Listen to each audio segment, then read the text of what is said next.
말씀을 전하기 전에 뒤에 앉아서 이렇게 말씀 본문을 또 같이 함께 읽고 또 묵상하는 가운데 저에게 하나님께서 주시는 마음이 갑자기 이렇게 생기더라고요. 그 마음 가운데 두 가지 마음이 저에게 계속 마음이 전해졌습니다. 첫 번째는 뭐냐면 오늘 본문 말씀을 전하기 전에 찬송가의 가사가 계속해서 생각이 나는 거예요. 그 찬송가 여러분들이 잘 아는 것처럼 주는 나의 뭐죠? 네. 주는 나의 힘이요. 주는 나의 힘이요. 네, 주님이 나의 힘이다. 주님이 나의 힘의 근원이다. 그리고 또 한 가지는요. 가정에서 볼 때 우리 목사님의 그 힘의 근원이 어디에서 올까? 첫 번째로 우리 국회의원 집사님의 기도, 두 번째 우리 사모님의 우리 이정자 사모님의 조력하는 그 힘, 세 번째 하나님의 힘, 네 번째 자녀들을 통한 그 힘이 몇 번일까요? 구집사님, 사모님, 자녀들, 하나님. 주는 나의 네. 오늘 본문은 사사기입니다. 사사기에 앞서서 여호수아 사사기는 이스라엘 백성들이 가나안 땅에 완전히 정복해 나가는 과정 속에서 이야기하게 되는 것을 보게 됩니다. 이 여호수아 이 사사기, 이스라엘 백성들이 하나님만을 섬기지 아니하고 우상을 섬겼다라는 것이 늘 그들 가운데 문제가 계속해서 이어집니다. 여러분, 우상을 섬겼다라는 것은 무엇을 가리키는 걸까요? 이스라엘 백성들이 하나님의 뜻대로, 하나님의 말씀대로, 하나님의 원리대로 그렇게 살아가지 아니하고 이방 문화, 또 가나안 문화를 수용함으로 말미암아 또 그들의 도구가 되어졌다. 또 하나는 뭘까요? 이 이방 사람들이 이스라엘을 지배함으로 그들의 지배 밑으로 들어가게 되었다. 그러니까 자연스럽게 이방 문화를 받아들이고 말미암아 우상을 숭배하게 되었거나 아니면 이방 민족의 지배 안으로 들어가서 우상을 숭배하게 되었다. 하나님을 떠나 우상을 섬기면 어떻습니까? 처음에는 좋을 것 같지만 하나님이 주지 않는 뭔가가 더 놀라운 것들이 내가 바라고 내가 소망하는 더 큰 무언가를 줄 것 같아서 우상을 따라갑니다. 그런데 우상을 실제로 따라가 보니 처음에는 그럴듯합니다. 점점 더 우상을 섬길수록 자기들의 기대와는 완전히 반대의 삶을 가게 되죠. 결국 이스라엘 백성들이 타락하게 되고 또 결국은 바닥 밑으로 떨어지게 되더라라고 하는 것이 여호수아 사사기 계속해서 말씀되어지고 있습니다. 사실 현대를 살아가고 있는 우리들도 수많은 우상 가운데 있죠. 옛날처럼 나무를 만들거나 돌로 깎아서 만들거나 또 장대 위를 바라보거나 대나무를 보거나 뭐 그런 것들을 가지고 우상을 섬기지 않는다 할지라도 여전히 우리 마음 가운데는, 우리의 삶의 현장 가운데는 더 많은 것들, 또 그렇게 우상들이 늘어나는 것들을 우리는 보게 됩니다. 때로는 그것이 절대적인 기준이 되어서 다른 어떤 것들로 비교할 수 없고 또 그것조차도 깨뜨릴 수 없는, 오히려 그 우상이 내 생각을 지배하고 내 삶의 행동들을 결정하게 만드는 것들이죠. 우리의 우상들, 내가 가지고 있는 신념, 내가 무언가를 이룬 성취, 또 어떠한 인맥, 학벌, 또 본문에 나오는 삼손의 그 정욕적인 그런 욕망, 뭐 그런 것들이 점점 더 우상이 되어갈 수 있는 거겠죠. 하나님의 사람으로 구별된 나실인 이 삼손이 성장한 이후에 나실인으로서의 삶을 제대로 살지 못합니다. 계속해서 여자에 빠져 살아가는 것을 보게 됩니다. 이 이방 여자들이 삼손에게 또 다른 우상이 되어진 것입니다.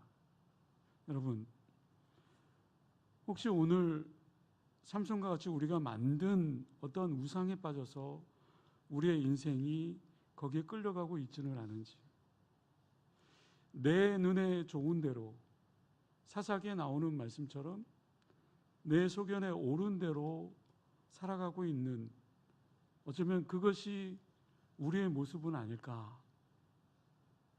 오늘 삼손 이야기를 통해서 다시 한번 내가 붙들고 살아가는 것이 무엇일까? 나의 참된 힘의 근원이 어떤 우상으로부터 내가 만족하고 내가 생각하고 내가 그것을 의지함으로 말미암아 얻어지는 것으로 그 힘의 근원이 아니라, 다시 한번 이 삼손 이야기를 통해서 여호와 하나님으로부터 그 힘이 근원이 되어짐을, 또 우리가 그 은혜 앞에 머물 수 있는 저와 여러분들이 될 수 있기를 바랍니다.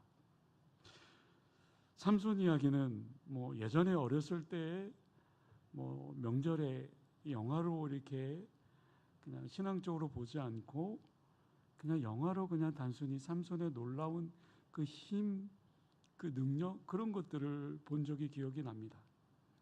오늘 본문에 우리가 잘 아는 이야기지만 먼저 삼손은 엄청난 힘을 가진 사람이었죠. 하나님께서 삼손을 나실인으로서 구별하고 또 그렇게 구별된 삶을 살아가기 위해서 삼손에게 특별한 은사를 줍니다. 그게 뭡니까? 아무도 감당할 수 없는 육체적인 그 힘이 삼손에게 부어졌습니다. 왜 삼손에게 그러한 힘을 부어줬을까? 그것은 삼손에게 어떠한 그 힘을 가지고 여자를 만나는 데 사용하라고 그 큰 힘을 주었을까? 그것이 아니죠. 그 힘을 통해서 그 절망의 시대 가운데 여호와 하나님의 구원의 역사를 이루라고 하나님께서 특별한 은사로 삼손에게 강력한 힘을 줬습니다. 그러나 삼손은 그 힘을 가지고 자기가 만든 우상, 그 여자들을 상대하고 또 그렇게 누리는 것으로 그 힘을 사용한 것이겠죠.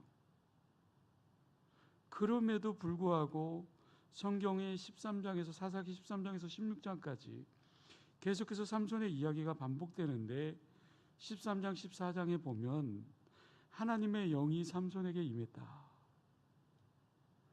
하나님의 영이 삼손에게 임할 때 그때 위기의 순간, 그 순간마다 삼손은 그 위기를 벗어나죠.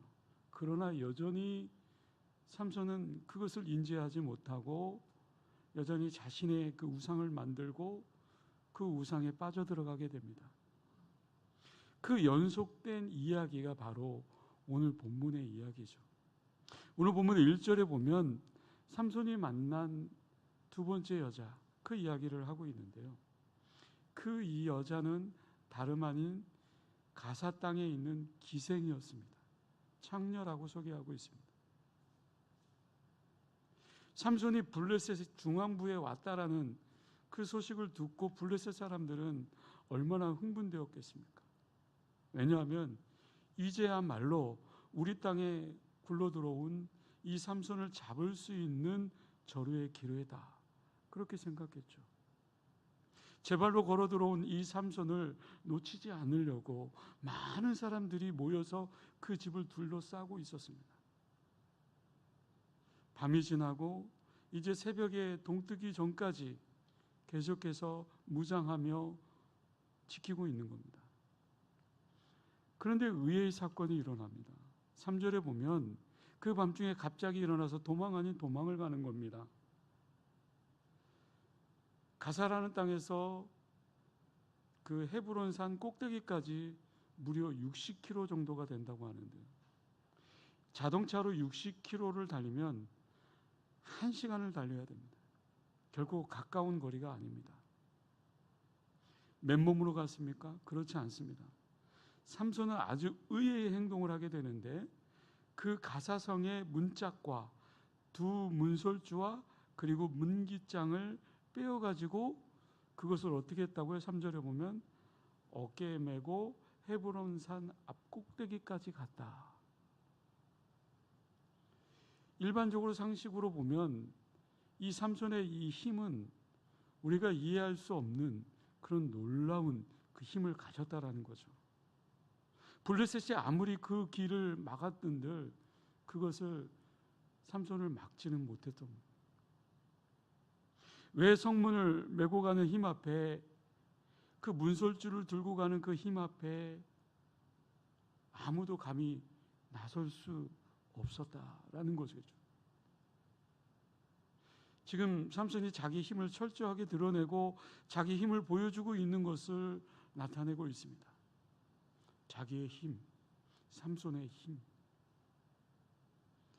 여러분, 오늘 우리가 살아가면서 우리가 가지고 있는 힘은 무엇입니까? 우리가 전적으로 의지하고 있는 그 힘은 무엇입니까? 우리가 다른 사람에게 보여주고 있는 그 힘은 과연 무엇입니까? 어떤 힘을 가지고 다른 사람에게 보여주며 또 내 자신을 지키려고 보호하려고 또 그렇게 하며 살아가고 있습니까?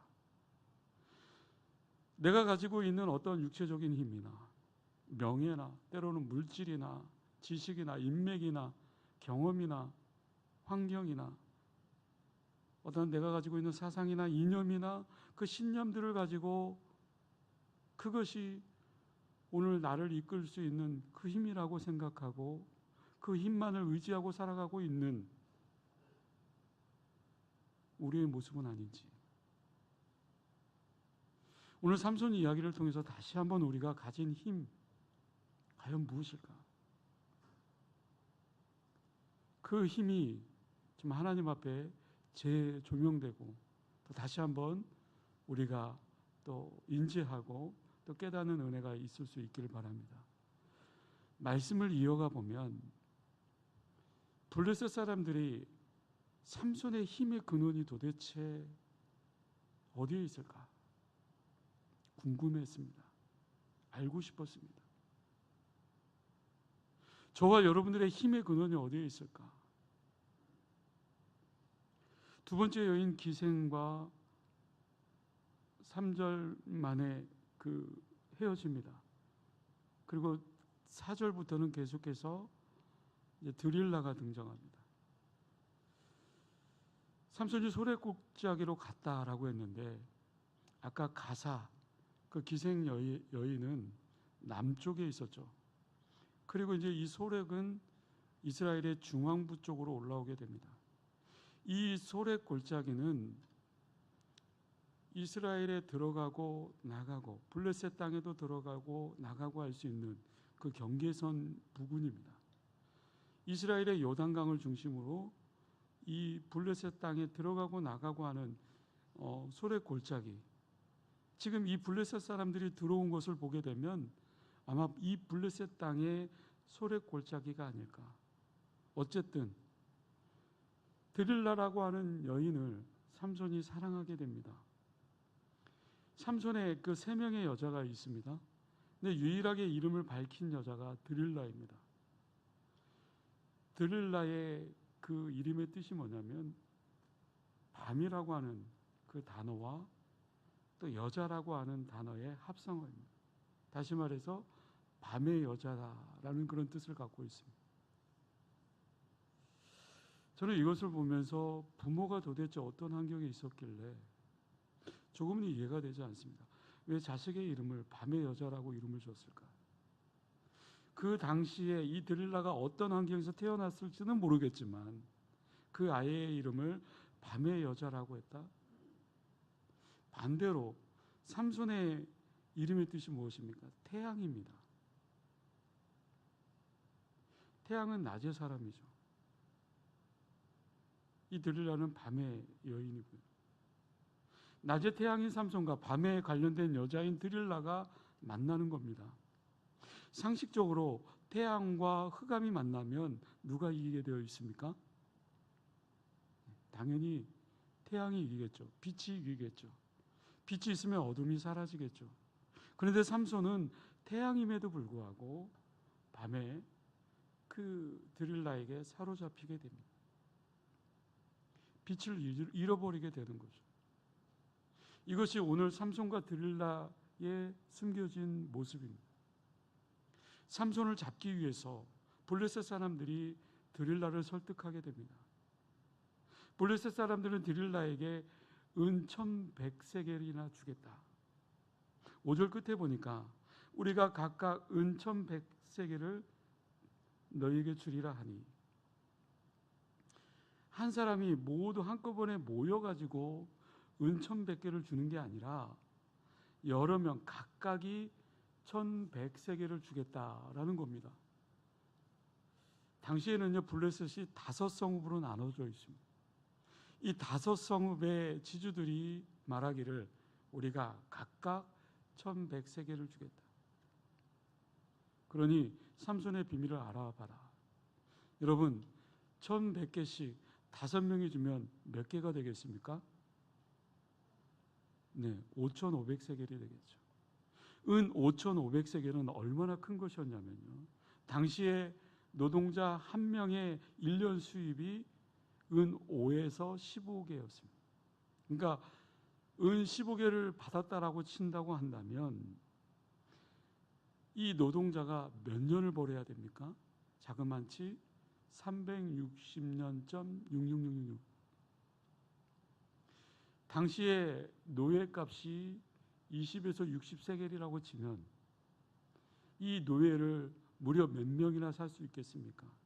100명에서 200명 이상, 그 이상을 살 수 있는 엄청난 돈입니다. 그러니까 이 드릴라에게 이 5,500세겔은 당시로서는 정말 상상할 수 없는 엄청난 돈이었습니다. 돈을 버는 것뿐만이 아니었습니다. 삼손의 그 힘의 근원이 어디 있는지 안다면 블레셋의 영웅이 되어지는 겁니다.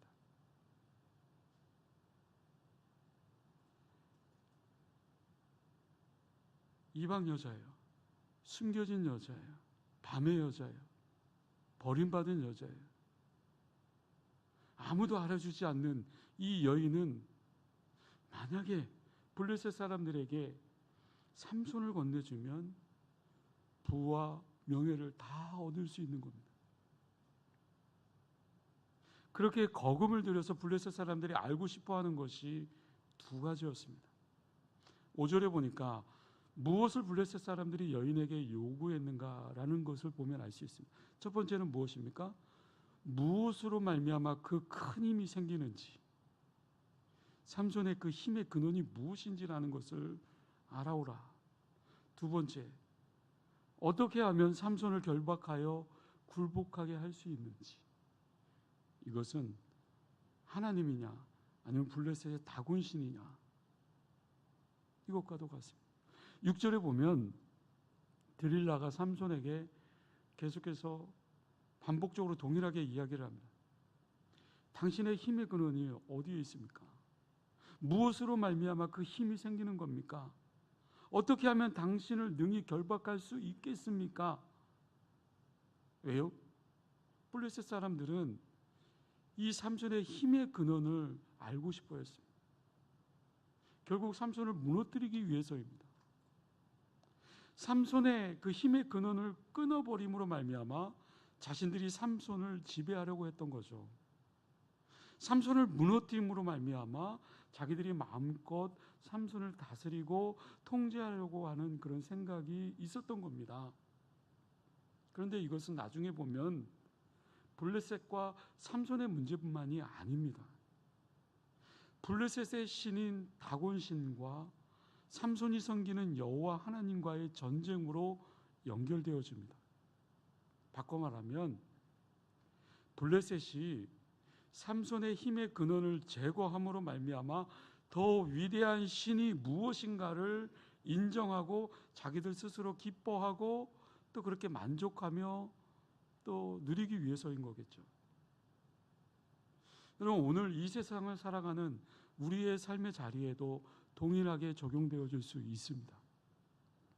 오늘 우리가 무언가를 상대하고 하나를 이기고 또 상대하고 또 하나를 이기고, 그런데요, 이기고 이기는 것으로 끝나는 것이 아니라 그것으로 말미암아 영적 싸움 속에 우리가 들어갈 수 있는 거겠죠. 삼손은 여자에게 정말 약한 사람이었어요. 드릴라의 그 요구에 거절하기 시작하죠. 드릴라의 요구에 거짓말을 한다라는 것은 무엇이겠습니까? 조금씩 그 마음이 무너지고 있다라는 얘기이겠죠. 요셉과 같이 어떤 유혹이 오면 단호하게 물리쳐야 됩니다. 그런데 우리는 어떻습니까? 어떤 우리가 섬기고 있는 우상들, 그 우상들을 통해서 내가 그 유혹에 이기지 못하고 그 유혹에 흔들리게 되는 경우가 있는 거겠죠. 계속해서 자기 스스로를 그 안에 말려들도록 내어주고 있는 것을 보게 됩니다. 삼손은 첫 번째요, 마르지 아니한 새 활줄 7으로 결박하면 약해져서 다른 사람과 같이 되어줄 것이다. 드릴라에게 이렇게 이 얘기를 해줍니다. 새 활줄이라고 얘기하면 이것은 활을 쏠 때 그 활의 그 줄을 얘기하는 것이 아닙니다. 짐승의 금방 막 죽은 그 짐승의 힘줄, 아직도 살아있는 듯한 그 탱탱한 그 힘줄, 짐승의 힘줄을 의미하는 거겠죠. 어찌됐든 결국 그 삼손의 말대로 드릴라가 블레셋 사람들에게 얘기를 하게 죠. 그 힘의 근원. 근데 삼손을 묶었지만 결국 불탄 삼시를 끄는같이 하였다. 두 번째는 어떻습니까? 쓰지 않은 새 밧줄로 결박하면 약해진다라고 말합니다. 그런데 또 그렇게 해보니까 줄 끊기를 실을 끊는 듯하게 했다.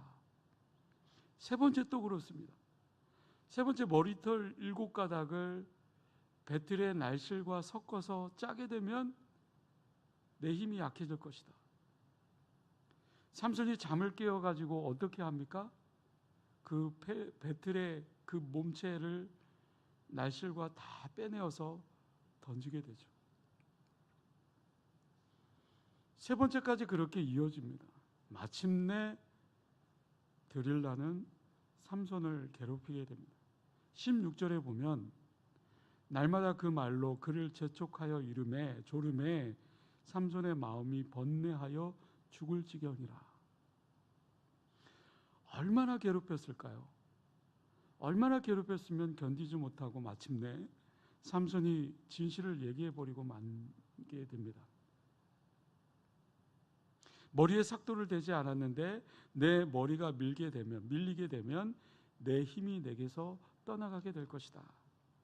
결국 나는 약해져서 다른 사람과 같이 될 것이다. 드릴라의 이 유혹에 넘어지고 마는 것이죠. 사랑하는 성도 여러분, 오늘 우리의 삶에도 이와 같은 도전들이 끊임없이 일어나고 있습니다. 사탄은 우리의 우상들을 가지고 우리를 유혹합니다. 그리고 그 힘의 근원이 그 우상의 무언가로부터 주어진다라는 것을 끊임없이 우리 자신에게 유혹하고 있는 거겠죠. 한두 번에서 끝나는 것이 아니죠. 정말 힘들어 우리가 죽을 지경에 이를 때까지, 우리가 다 내려놓지 않으면 안 될 때까지 한 번은 오케이, 두 번도 오케이. 그러나 마침내는 우리가 다 포기해버릴 수밖에 없는, 사탄은 우리를 아주 집요하게 넘어뜨리려고 합니다. 하나님과의 그 관계를 단절시키기 위해서, 마침내는 사탄의 수하에 두게 하기 위해서 끊임없이 우리를 유혹하는 거겠죠. 우리는 이 혼탁한 세상 속에서 영적으로 깨어있지 않으면 나도 모르게 산섬처럼 내 몸이 그 안으로 빨려 들어가게 되어버리고 맙니다. 그런 다음에야 이 삼손은 그 힘의 근원이 여호와 하나님으로부터 온 것을 깨닫게 됩니다. 삼손의 힘은 자신의 머리카락이 삼손 자신의 힘이 아니었습니다. 20절에 보면 머리가 밀린 삼손이 블레셋에 들어닥칠 때 이전처럼 몸을 반응하려고 했지만 자기 마음대로 되지 않았습니다. 그냥 평범한 사람이 되어버리고 만 것입니다. 그때 이렇게 기록합니다. 여호와께서 이미 자기를 떠나 선주를 깨닫지 못하였더라. 이것은 삼손이 깨닫지 못한 것이 아니라 지금 말하고 있는 지금 그 상태를 얘기하고 있는 겁니다. 14장 15절에 보면 여호와의 영이 임할 때마다 삼손이 블레셋 사람들을 물리쳤습니다. 그러나 이제는 여호와가 떠남으로 말미암아 그가 원하든 원하지 않든 그가 아무것도 할 수 없는 그런 존재가 되어버리고 맙니다. 여러분, 오늘 본문을 통해서 이것은 무엇을 말하고 있는 걸까요? 힘의 근원. 그 힘의 근원은 삼손 자신이 아니라 바로 여호와 하나님이셨다라는 것을 이야기하고 있는 겁니다. 오늘 이 삼손의 이야기는 단순히 드릴라라는 그 여인에 빠져서 그냥 유혹되어서 그냥 그렇게 넘어가는 그런 이야기가 아니라 이 이야기 속에서 하나님께서 우리들에게 하시고자 하는 그 말씀은 과연 삼손의 그 힘의 근원, 아니 오늘을 살아가고 있는 우리들에게 있어서 힘의 근원이 어디에 있느냐라는 겁니다. 블레셋은 삼손의 눈을 빼고 또 가사로 끌고 가고 또 노줄로 매고 또 옥에서 맷돌을 돌리게 합니다.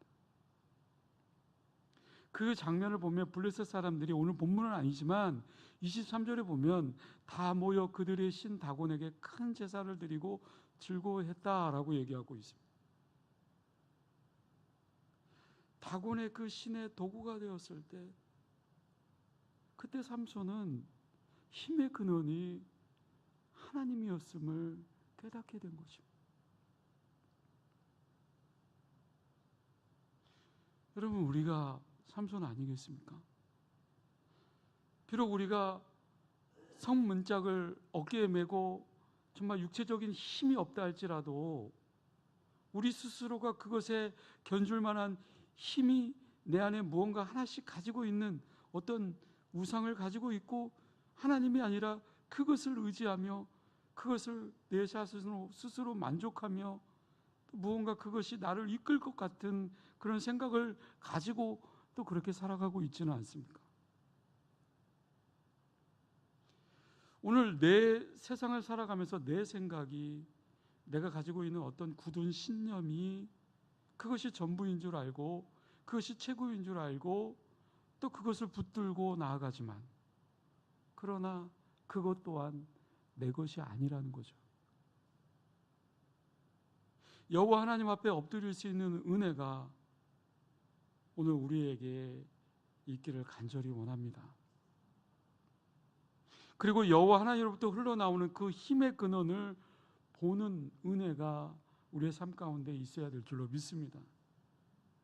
그것을 내가 다시 한번 정말 하나님 앞에 결단하고 또 하나님을 의지하고 그 힘의 근원이 하나님으로부터 있음을 내가 의지하고 붙잡는다면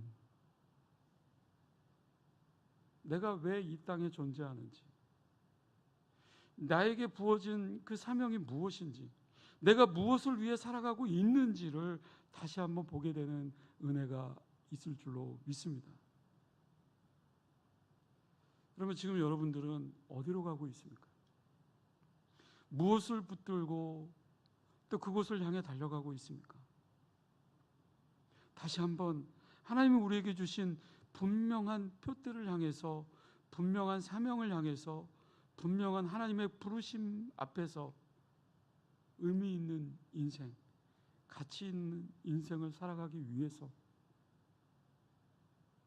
하나님으로부터 오는 그 힘을 내가 붙들고 그것을 받아서 날마다 나아가는 저와 여러분들이 될 수 있기를 주님의 이름으로 간절히 축원합니다. 우리의 힘의 근원은 내가 의지하는 어떤 세상의 우상들이 아니라 바로 여호와 하나님께 있음을 분명히 믿고 나아가는 복된 삶이 될 수 있기를 주님의 이름으로 다시 한번 축원합니다. 기도하겠습니다. 은혜가 풍성하신 아버지 하나님, 주는 나의 힘이요, 주는 나의 힘이요, 주는 나의 힘이요, 내가 주를 의지하리. 복음성가의 가사처럼 내 힘의 근원이 세상의 무언가가 정말 우상들이 나를 정말 힘을 내게 하는 그 능력이 아니라 온전히 우리의 힘의 근원이 주님께 있음을 내 입술로 다시 한번 고백하게 하여 주시고, 내가 세상 속에 살아갈 때 세상을 의지하며 또 우상들을 의지하며 살아가는 인생이 되지 않기를 원하고, 삼손이 나중에 깨달은 것처럼 그 힘의 근원이 하나님께 있음을 다시 한번 깨닫는 은혜가 있게 하여 주시고, 온전히 하나님 앞에 정말 그 힘을 의지하며 나아가는 복된 인생이 다 되어줄 수 있도록 주님 도와주시옵소서. 좌절하고 또 힘겹고 정말 낭망하고 정말 슬퍼하는 인생들에게 주님께서 찾아가 주시고 그들에게 위로하여 주시고 그들에게 힘이 되어 주셔서 내가 의지하는 것은 주님이다라고, 그 힘의 근원은 주님이다라고 고백할 수 있는 은혜가 있게 하여 주시옵소서. 감사드리오며 예수님의 이름으로 기도드리옵나이다. 아멘. 네, 교회에서 제가 축도하고 저녁 예배 모든 순서를 마치도록